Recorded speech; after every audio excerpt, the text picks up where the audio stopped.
North Korea on aggressive schedule in developing ballistic missile submarine, report says.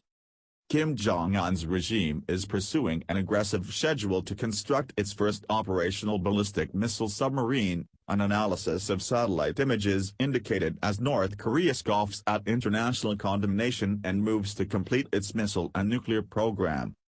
The images of Sinpo South Shipyard released on Thursday by 38 North, a project by the U.S. Korea Institute at Johns Hopkins School of Advanced International Studies that specializes in North Korea analysis, suggested there were signs of movement and parts in the area since the start of the year. The shipyard has been notoriously known to be used to build large submarines for North Korea's army, the analysis stated. Several signs indicated the regime is expanding the site and working on a shipbuilding program to build and deploy a submarine capable of carrying a missile. The November 5 satellite images showed two larger circular objects that could be used for a pressure hull on a submarine. Gantry and tower cranes have been seen moving around this facility, suggesting a prolonged and ongoing shipbuilding program, according to 38 North. The presence of what appear to be sections of a submarine's pressure hull in the yard suggests construction of a new submarine, possibly the Sinpo Sea ballistic missile submarine, the follow-on to the current Sinpo-class experimental ballistic missile submarine, the 38 North report said.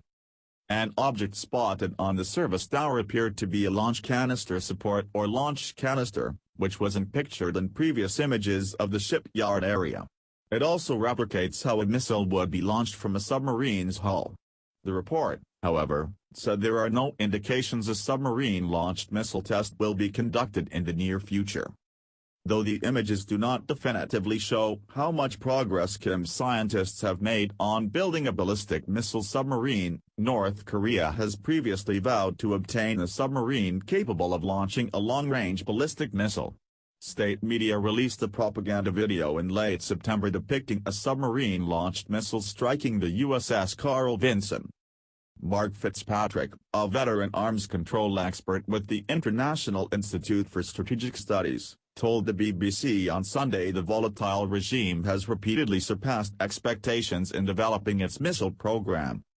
Up to now, North Korea has frequently surprised analysts and exceeded expectations in terms of the pace of its missile development, Fitzpatrick told the BBC. North Korea test-launched its first intercontinental ballistic missile in July, giving Kim the ability to strike Alaska for the first time in history. Its last intermediate-range missile launch in September, which flew over Japan, placed U.S. territory of Guam in range of a missile attack, a strike that Kim has previously threatened. Secretary of State Rex Tillerson on Friday called on African nations to isolate North Korea in an effort to suppress the regime's missile and nuclear program.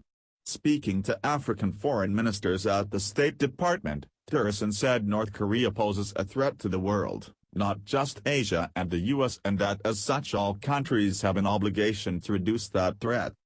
Let me stress that the United States seeks greater support from our African partners on growing global security matters, including North Korea, he said. However, North Korea has clutched onto its nuclear program, vowing to complete its goal despite UN sanctions and international pressure as the crisis reaches a peak. President Trump, during his speech in South Korea, gave Kim a stern warning to not underestimate the U.S., to which North Korea's state media responded, "Trump's threat pushes us to speed up the effort to complete our nuclear force."